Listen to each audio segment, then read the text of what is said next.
Hello, everybody.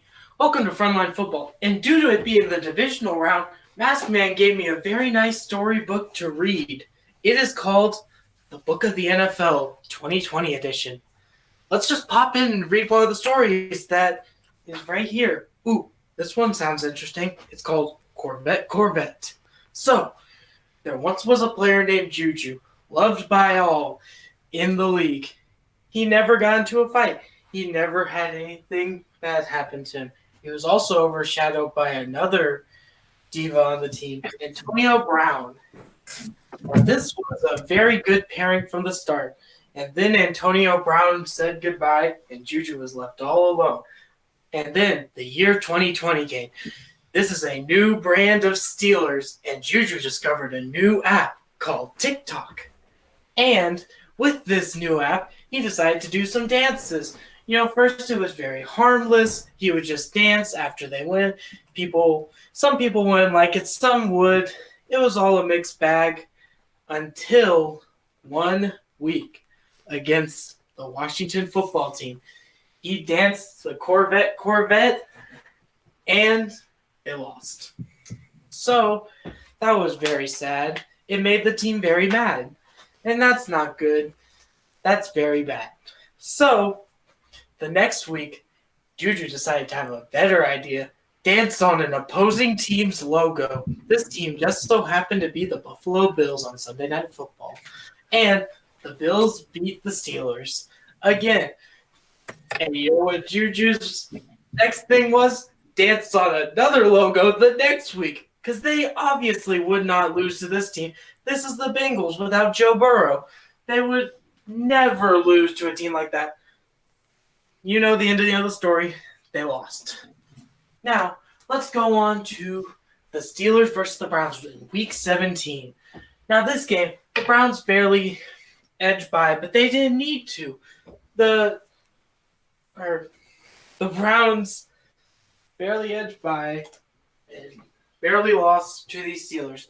But they were in the playoffs and facing each other in the wild card, And Juju decided to come back with even more fury because he had given up TikTok dances, but he hadn't given up his rants.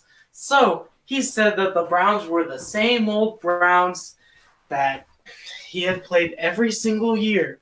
They showed him the score for the first quarter was 28-0. So Juju learned a lesson of humility this year. Unfortunately, his wide receiver buddy, Chase Claypool, did not learn this lesson. Thank you. That is the story of Juju and the Corvette. So, welcome to Frontline Football, your one place for all your news, rumors, updates, and highlights.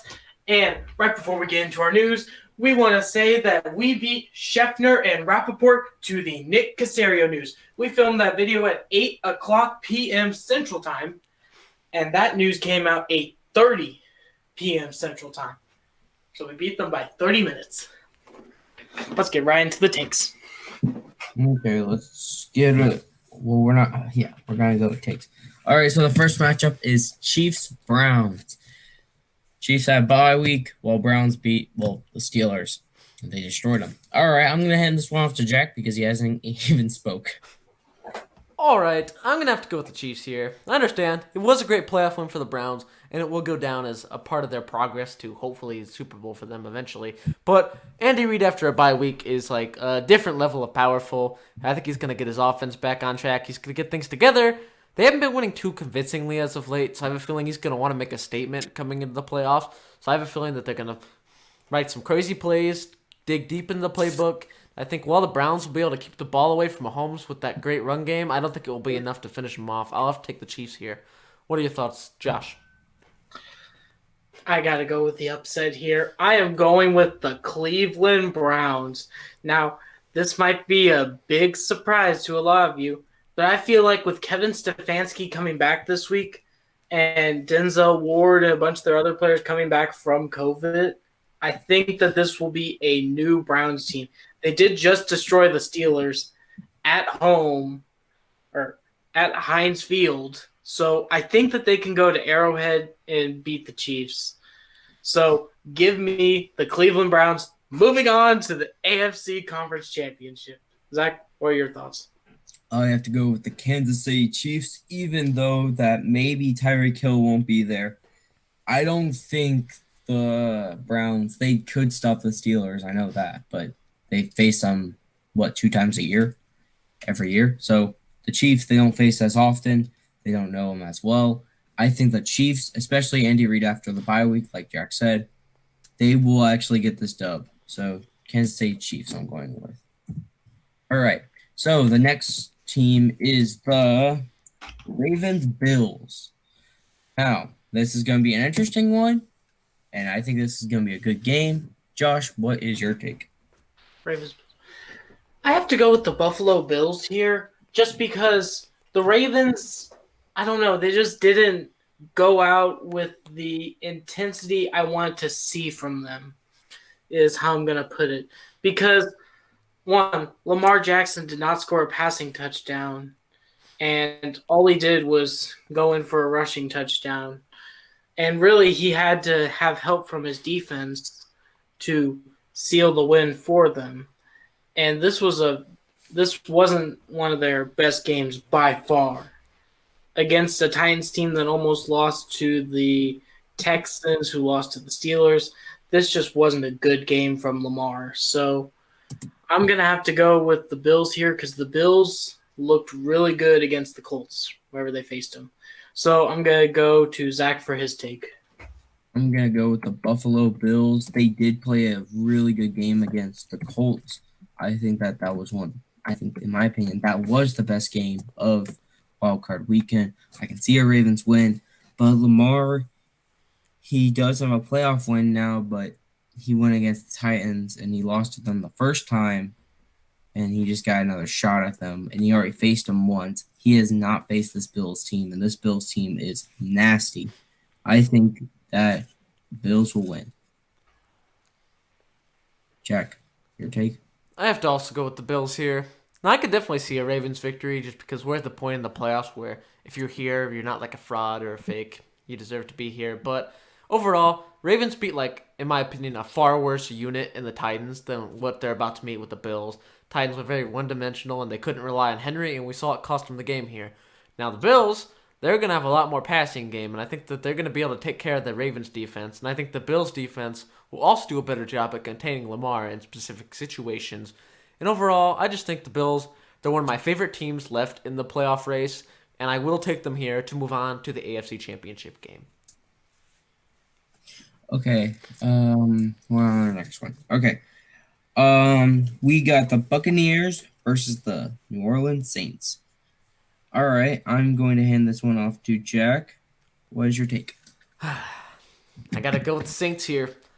The Saints just have the Bucs number, and that's unfortunate for Brady and company, but they just do. For whatever reason, the Saints take care of business when they run into Brady, can't handle him, and I don't think they're going to be able to overcome that hurdle. And Bucs, they beat Taylor Heinicke and the Washington football team, who were just there because of a terrible division year. This is the Saints. They're still pretty good football team as of right now. They took care of business against the Bears on Nickelodeon pretty handily, besides the weird walk-off touchdown at the end. And overall, Saints are just a better unit here, and I can't put trust in Brady and the Bucs to make an upset since they struggled so much against the Saints these last couple of games. What are your thoughts, Zach? You said the Saints, right? Yeah. Right, sorry, I put you down at the Bucs, but I'll erase that. I am actually going to go with the Buccaneers. Mike Evans is coming back. I think in full, he's going to be healthy. I think that this team, yes, they have made mistakes before against this team, but I think Bruce Arians has learned what they are most likely going to do against these guys. They've been game planning, hopefully, because that was kind of like having a bye week against what was it called? What was that team called? Football team, yeah. I don't think that Tom Brady's done yet with his reign of terror, and I think that he'll win here. All right, Josh, what's your take on this game? I think that the New Orleans Saints will be winning here because I believe that they are going to make it to conference. Now, I believe that they won't go any further than that, but I do believe that they're making it to the conference championship. I just think that this is a better run team than in Tampa Bay. Both of them are amazing organizations, but I just feel like New Orleans just has Tampa Bay's number. Also, they're in the Superdome, so home field advantage for New Orleans, and I'm just going to say Saints are going to win here. Okay. And for our final matchup, but not the ending of the video yet, we have the Green Bay Packers versus the LA Rams. I will do my take first. I am going to go with the LA Rams. Now, the Rams, this seems like a weird pick. Aaron Rodgers is MVP, right? Not really. He's only beat one good team. Jack and I were going over this before filming, and it was only the Titans. Now, what have the Titans done this season? Oh, I don't know. Just been a horrible team without Derrick Henry. They just had Derrick Henry for this whole season. They've been carried by him. Now, the Rams, they have gone against great opponents like the Seahawks, the Cardinals, the Bills. They've gone against these good opponents and looked decent or good in the game. Now, and the Packers, they also lost to the Buccaneers, Rams. They've been doing really well. They've stopped a bunch of good quarterbacks like Kyler Murray. I think they played Tom Brady this year. I think they almost stopped him a little bit. Russell Wilson they stopped, and Aaron Rodgers, I think that this will just be another thing in their path. Jack, what is your take? I have to agree with Zach here, and I will also take the upset LA Rams. Now, I understand Packers seem like the best team in the NFC. Aaron Rodgers is running things. He's the clear-cut MVP at this point. But since Week 10, they have beat subpar teams besides the Tennessee Frauds, a.k.a. Titans. And they lost to the one playoff team besides the Titans, which is the Colts. Plus, overall, this Rams defense, like Zach says, they take care of business. They had no quarterback pretty much. Their quarterback had no thumb. And they took care of Russell Wilson, DK Metcalf, and Ty Lockett in the wild card round. Took care of business. They beat them relatively handily without Jared Goff being able to help them. Jared Goff gets a little help here in the thumb, meaning he's going to be able to throw a little more. Cam Akers, he's probably going to be back at full power. Darrell Henderson probably coming back at full power, meaning you're going to get these guys coming back. Not to mention Cooper Kupp, who just came off the COVID list, may have a little more energy, more breath as COVID is less and less in his system overall. And I think the Rams are just getting healthy at the right time, and I think this is going to lead to a huge upset win in Lambeau. What are your thoughts, Josh? I'm sorry. I got to go with the Green Bay Packers here because, one, this is Rodgers during playoff time, so don't forget that. This is when he clutches up. And second, this is Lambeau at playoff time too. It's cold, and it may or may not be snowing. I haven't checked the weather report yet. But this is going to be an uphill battle for the Rams to win because they play in LA. Green Bay is the complete opposite weather from LA. And I'm sorry, I just don't think that the team is ready for a climate like LA, along with the fans there, along with Rodgers being Aaron Rodgers. Well, I do believe that it will be a close game between the two. I believe that Rodgers just has that extra step to go and win the game. And also a big thing for the Rams is Aaron Donald maybe not being there. That's a big loss if he's not there. So I'm going to give it to the Packers. Sean McVay that he will be at the game. Sean McVay said that he will. So, yeah. The weather, if they're playing on a Saturday, it's going to be partly cloudy. If they're playing on a Sunday, it'll be partly cloudy, with a low of 19 and a high of 32. And then on Sunday, it's going to be a low of 16 and a high of 27. So that is it's going to be cold. Yeah, colder than our weather here. But let's go on to news. And Josh, you start us off with Doug Pederson. Head coach Doug Pederson has just been relieved of his duties at the Philadelphia Eagles. Now, this is very surprising because he has just come off a couple years ago winning the Super Bowl against the New England Patriots. So I'm going to hand it off to Jack for his take. Whoa. We have another firing on there, too. The Seahawks offensive coordinator, we're going to do both. Oh, we're doing both at this time? Yes. Oh, shoot. Well, What is then, his name, Jack? I can't really pronounce it. let me just pull Schottienheimer. this up very quickly. And since they just reminded me, offensive coordinator Brian Schottenheimer has been fired from the Seahawks as their offensive coordinator. So I'm going to hand it off to Jack for his thoughts on both firings. All right, first I will give my thoughts on Schottenheimer. This had to happen. I remember this guy. I've heard stories. 10 years ago, he was on the Jets, and he was part of the process of slowly ruining Mark Sanchez. Plus, what happened to the offense? What happened to Russ cooking? The kitchen kind of fell apart, and it was time for change. You got the two best wide receivers in the in my opinion, one of the best wide receivers duos in the league, DK Metcalf, Ty Lockett. You got some solid run pieces with Chris Carson and Carlos Hyde. And overall, I think it was just time for a change for the Seattle offense. Bring in a new coordinator, upgrade some O-line, and hopefully you guys will be back in business sooner than later.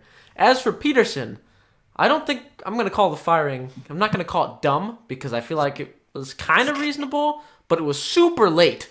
Like, super late. Everyone's literally been doing interviews for the last couple weeks now. You're going to be getting the late interviews, and you're going to have to hope that someone doesn't already get a job. So we're going to go over Robert Saleh's in the Jets organization right now looking to get his second interview. Second interviews are already happening, and you haven't even started requesting yet. Super late. That was just dysfunctional move by the Eagles. But I think Pederson, he will get a shot somewhere else, in my opinion. He led Nick Foles to the Super Bowl. Carson Wentz was MVP before his injury. He will get another chance, but just wasn't working out in Philly. There was a weird power grab issue going on there, and Philly's in big trouble. They're under the cap. They're late to the coaching jobs, and they just seem like a total mess right now. So we'll just have to see how they play out throughout the season. What are your thoughts, Zach? No. I'll talk about the Seahawks first. Yes, that was horrible what happened. The first few weeks until week 6, they were doing so well, and they were having to carry that whole team to victory. And then after week 6, it kind of became the defense having to carry. The defense with Blitzboy, yes. I don't get that. How do you get from carrying a team through week 6 until a loss against the Cardinals, and then you get shell-shocked or something about that? And then, I don't know, maybe my defense needs to carry me now because I don't know how to actually play as a good offense. I don't know what happened, but that's a great firing by the Seahawks. He needed to go since the Jets took him off. And if the Jets take someone off their team, he's bad. So, yeah. About the Doug Pederson thing, he will get another job. The Eagles were this decent team that was not good, not bad last year, but they were still there. But this year was just horrible. That whole division was bad, but this was horrible year by them. And Doug Pederson didn't help them too much. Now, there are some good things about the Eagles. Jalen Hurts is doing well. They need to get a little bit more receivers in there, but that's different.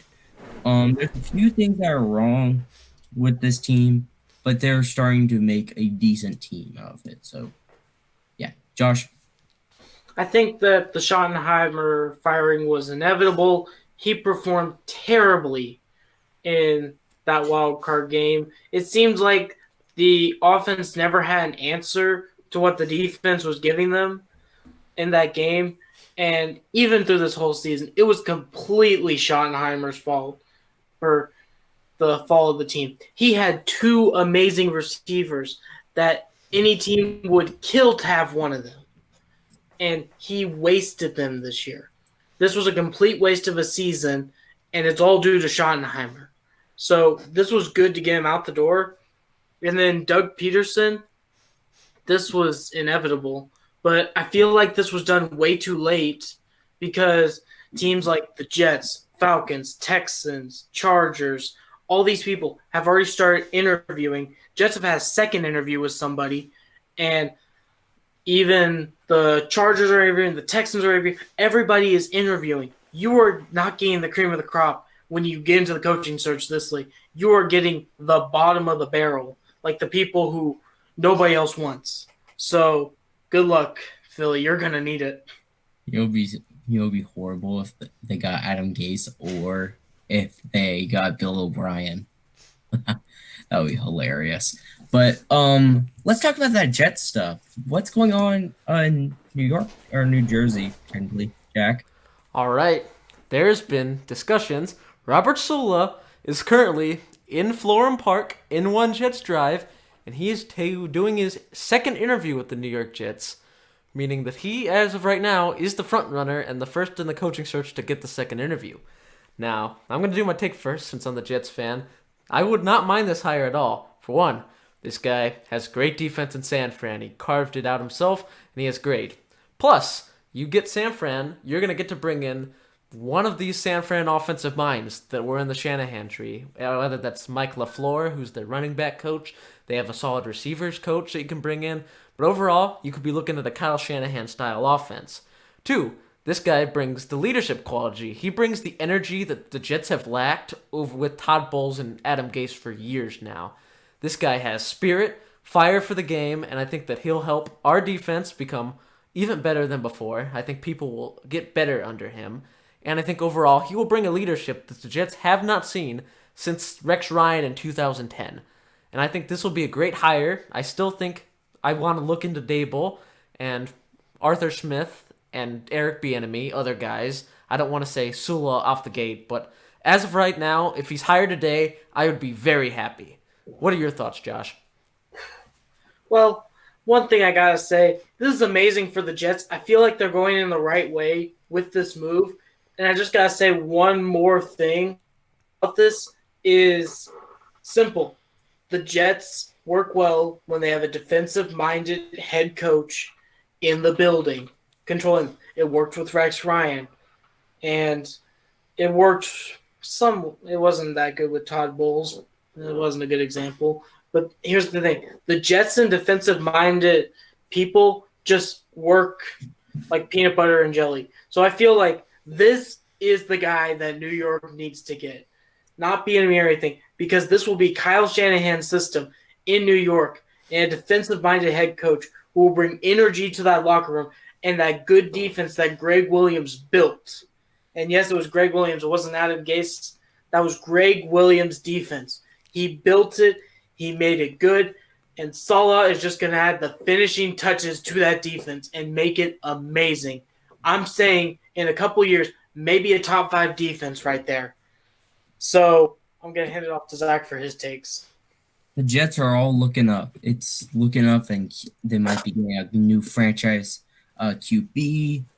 They're going to get probably, in my opinion, Travis Etienne or the Alabama running back. This is all looking up for the Jets. I think the Jets actually could, in a few years, make playoffs again, and there won't be a butt fumble this time to mess them up. Now, their defense facing them, I mean, I'm sorry, but I have like one of the best offenses in the league. They kind of sucked, but they were tanking. I don't know what they are at full power. And judging by that Rams game, they were on fire. Like, I don't know what happened, but that was an amazing game. Now, imagine that, but with the defensive coordinator for the Niners. Thank you for doing this. If you guys hire him today, thank you, because he has been a pain in my side for years, and I don't like it. So this is good for teams in the NFC West, and this is great for the Jets. All right. So you guys want so did everyone do their take? Yes. Yeah. All right, let's talk about Dan Quinn going to Dallas. Dan Quinn got hired a few days ago to the Dallas Cowboys. I'll go with Josh because his team is closest to Dallas. Okay, I feel like this is a good move by the Cowboys. You're trying to get somebody who's already been a head coach and has been to the Super Bowl before as one of your coordinators on your staff. But the one big problem that I see with this is you still have Mike McCarthy as your head coach. Now, that guy, he's no Vince Lombardi. He's not really that good. He kind of got carried to a Super Bowl by Aaron Rodgers. And this is, I mean, the defense is going to probably be amazing with Dan Quinn running it and having that experience being at the top levels of his game. But I feel like Mike McCarthy is just going to slow this whole process down for the Cowboys. Cowboys, it was good that you fired your other defensive coordinator because your defense wasn't that good this year. But this is a step in the right direction, but you still need a new head coach at the end of the day. So I'm going to hand it off to Zach for his take. Dang, hirings, firings, dang, and people getting interviewed. This is an amazing week for coaches. Now, Dan Quinn, he choked a lot of leads in Atlanta. That's one of the reasons he got fired for. I don't know if this is a smart move or not. I need to see Dan Quinn be a defensive coordinator next season for the Cowboys. Mike McCarthy, he's been horrible this whole season. I don't know how Jerry Jones still had him there. I don't understand. This is like one of the worst records for the Cowboys ever. So, yeah, at least they get a high pick out of this. So that's a worth it thing. But Dan Quinn, I don't know. I really don't know yet. I need to see him be the coordinator for that team. Jack? I think this is a pretty solid hire, just on base level. Like, I didn't dig too deep into the hire or anything, but normally defensive coaches that get fired and become coordinators normally have pretty good showings, but just because they're not worrying about the pressure of being the lead guy, their leader on their team, they can focus on their specialty, which is defense. We saw that in Todd Bowles when he went to Tampa Bay. They had for 2 years in a row, best run defense in the league, even without their number one player this year, Vita Vea, on the D-line. And then we also see it in a way going on in Arizona with Vance Joseph, who was able to coach up Budda Baker and Chandler Jones to become elite players in this league. So I think this is a good hiring to start the turnaround of the Cowboys defense, but like Josh and Zach said, the concern for me is still McCarthy. I'm not sure what he can coach. If you're a Cowboys fan, you're just hoping Dak can come back full power, hoping left tackle Tyron, La'el Collins, Zach Martin, hoping they can all come back and be serviceable players, but it's an aging offensive line, and overall, there's still a lot of work to be done in Dallas, offense and defense, so I don't expect massive strides forward next year, but I do expect a stride forward in the defense. All right, that's cool. Talk about that defensive coordinator for the Bears, Jack. All right, we got the news today that Chuck Pagano, defensive coordinator for the Chicago Bears, has retired.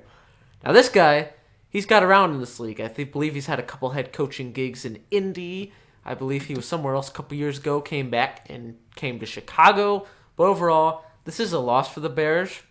But I think the bigger story here is who's going to fill that void. It's still a great defense as a unit put together. It's the offense that normally holds the Bears back here.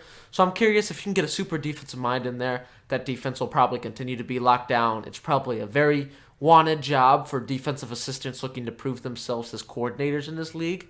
And I think it will be intriguing to see how it plays out. You get Eddie Jackson, Roquan Smith, Khalil Mack, Akeem Hicks. There's a lot of young and old pieces on that Bears defense. And overall, Pagano will be missed, but I think that the defensive coordinator, whoever it is, will be a high-profile one and will be able to get this Bears defense to stay on track even without Pagano. What are your thoughts, Zach? It's a sad time. That's sad, but I think the Bears were going somewhere, and they were doing really well with him. The defense is very good. Facing when in 2018 was very hard to deal with. The last year and then this year they came back and did really well.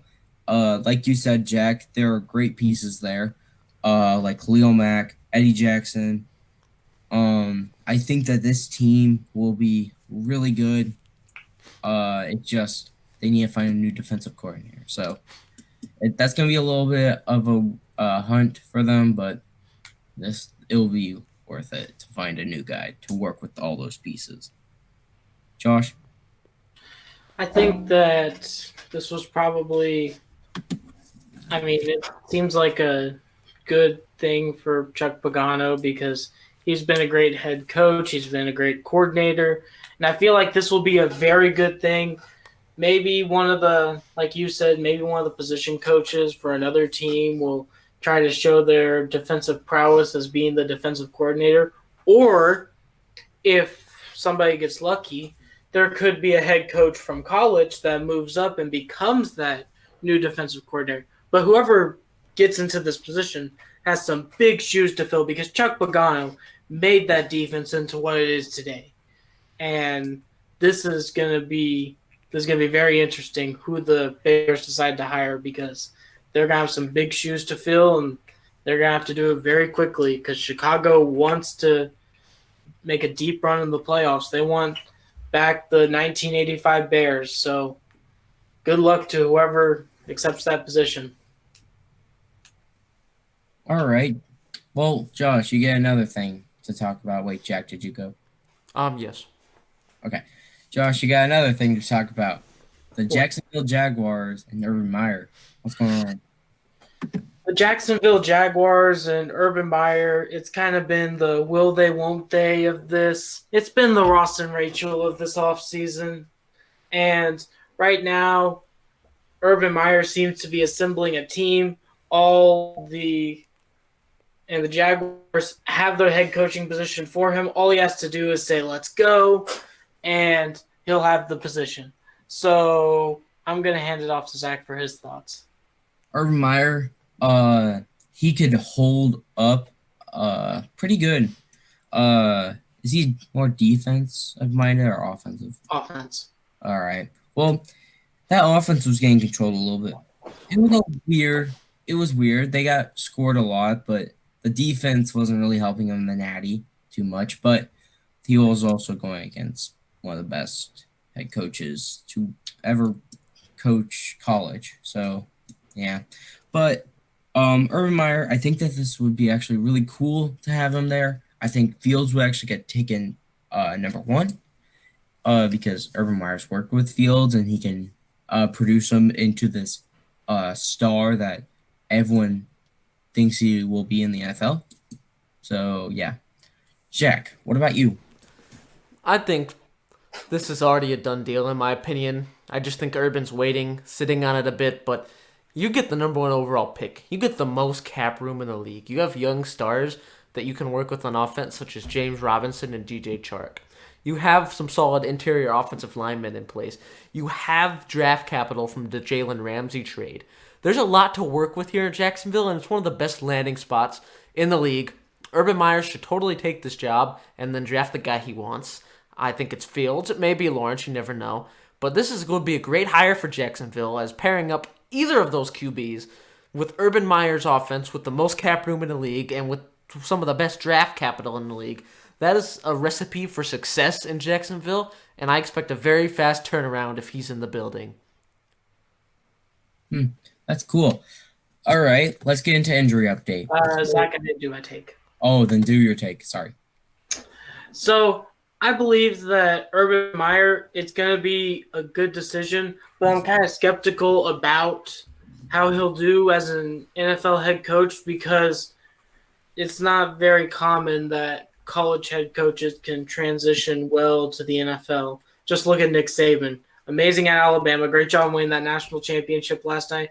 But he was amazing at LSU. Went to Miami Dolphins. He didn't do well as a head coach. Went back to Alabama and went back to his winning ways. Now, the big thing about Urban Meyer that I'm going to say is he's going to have to figure out more about the NFL during this coaching job because this is his first head coaching job in the NFL from my knowledge because he's only done Florida and Ohio State and that's it. And the NFL is a lot different, is really different from the college game. And I feel like the one big thing is the quarterbacks because Ohio State, his systems are known for having great college quarterbacks, but not great NFL quarterbacks. Just look at Tim Tebow. Just look at Braxton Miller, Dwayne Haskins. Those are just to name a couple of people who went to Ohio State and didn't have good careers in the NFL. So I feel like some of his stuff from college won't translate into the NFL with it being faster and the players being more talented than they are in college. So this will have to be a move that I'm not seeing working right off the bat. All right, let's get into injury update now. All right, so we only have 3 injuries because these are the big injuries that are going to be happening in the playoffs. So we're going to have less and less injuries over the time. So the injuries for this week are Aaron Donald with a rib injury. He might be playing. Jared Goff with a thumb injury. I think he'll be playing also. They're both questionable. And Tyreek Hill with a hamstring. These guys are all questionable. I don't think that Tyreek Hill might not play, but I think Aaron Donald will and Jared Goff will. So, yeah. All right, I'm going to hand this one off to Josh. What's your thoughts on this? I believe that these are really bad losses for the teams, especially Zach Moss, because he has been balling out this season. And yes, the Bills did sign Devontae Freeman to fill his void on the team, but I don't believe that anybody can replace Zach Moss's production this year. So this is a big loss. Donald, if he is not playing, that defense will not be run like it usually is because Donald is the heart and soul of that defense. Without him, the defense just kind of falls flat. And then finally, Jared Goff, I think he'll probably be playing, so it's probably not a big worry about him. So I'm going to hand it off to Jack for his thoughts. You forgot about Tyreek. Oh, Tyreek, that's a big loss for Mahomes if he loses him because Tyreek is the big number one option, and Mahomes, I mean, he's a good quarterback, but he's kind of helped by his receivers. And if his number one options is out, then I don't know how that will help or hinder the other parts of the team. So, Jack, what are your thoughts? I think Jared Goff, not that big of an issue. His thumb's actually getting better. He was on the injury report last week as well, so that's good news. He'll be able to throw a couple more balls as the time goes on. He'll just get overall healthier in that thumb. Aaron Donald is supposed to be on track, but if they don't have them, that's a huge loss for them as he's the anchor of the D-line, and they're playing the MVP of the league on the other side of the field. As for Zach Moss, another major loss for the Bills, and it does slow down their running game a bit. I still think they handle Baltimore, but I think they won't be as explosive in the run game like Josh said. And last but not least, Tyreek Hill. Now, I'm not sure what his situation is. I haven't seen anything on it. But if he is out, there may be an upset brewing in Arrowhead because Mahomes, without Hill and Baker's amazing run game, which is clear that it was the key to beating the Chiefs, is when the Raiders were able to run the ball with Josh Jacobs a lot. So they're going to need to hope that Tyreek Hill's in this game in order to give them the edge in a major playoff game and to get to their 3rd straight AFC Championship game. Yes. Yeah. What are your thoughts, Zach? I also think Sammy Watkins is not playing in this Chiefs game. So that's already 2 of your receivers might be not playing, and he's going to be having to rely on McCole Hardman. So, yikes. If Tyreek is playing, then that's great for the Chiefs. But Aaron Donald is not the heart and soul. I agree that he is a big part in this defense, but you also have to remember Jalen Ramsey, one of the best corners that might be hitting free agency this offseason. So that's pretty cool. Now, with Zach Moss, that's a huge loss for the Bills. And finally, Jared Goff. It's been weird with him. He's been on injury update, I think, 3 times this whole year, and they've all been in postseason. One of them, he was actually out. The other one, he was playing, but he only got to play like a little bit of time because he was injured. And this one, he's going to be probably playing full time. So, yikes. This might be a little hard for the Rams to win, but I still believe that they can win this game. Okay, well, that does it for our video today. Josh, you like to shed some stuff out? If you like what you saw, don't forget to. That was very anticlimactic. That was horrible. Try that again. Let me try that again. Come on. All right. Don't forget to hit that like button, punch that subscribe button, and turn on that notification bell. Unfortunately, I don't have my jingle bell like I do every other week. It went missing this week. And if you like what you saw, don't forget to share it with your friends because we really love the attention from these videos and we love getting our sports takes out there. And also, if you subscribe and turn on those notifications, you are officially a part of the Frontline Football fan base. Frontline Football fan base is the most up-to-date on all the news that is happening in the NFL. Every single Wednesday, Friday, depending on predictions and news and all that stuff, on the season because you watch our videos. You get some of the stuff like we said. We were 30 minutes before Scheffner. We didn't post the video then because we have a schedule, but we did beat them to the news about that. So I'm just going to say have a great day, and let's hand it off to Jack for the plugs. All right, as always, don't forget to follow the Instagram and Twitter for polls, questions for what we should do in the news, etc. And there's going to be a bit of a change for the Frontline Football world as the playoffs slow down and there's less and less games. We're going to be down to one video a week. That's all right, and it may be news. For now, it's going to be predictions until the Super Bowl's over, and then as we get into the offseason, we'll do free agency, drafts, mock drafts, coaches, hirings, our thoughts on them, and any NFL news that comes out. We'll still aim for once-a-week videos, but if it's a super slow week, it won't be always, but we'll just have to see what happens as the offseason plays out, but we don't plan on going anywhere for the offseason. And I hope you enjoy another great week of playoff football. Great matchups this week. I feel like there could be a possible upset in all three of them. And we'll see you guys here next week. And uploads are coming out on Friday for news and predictions now. See you guys next week. Comment below what you guys want to see us do in the offseason. We'll see you guys next week. See ya.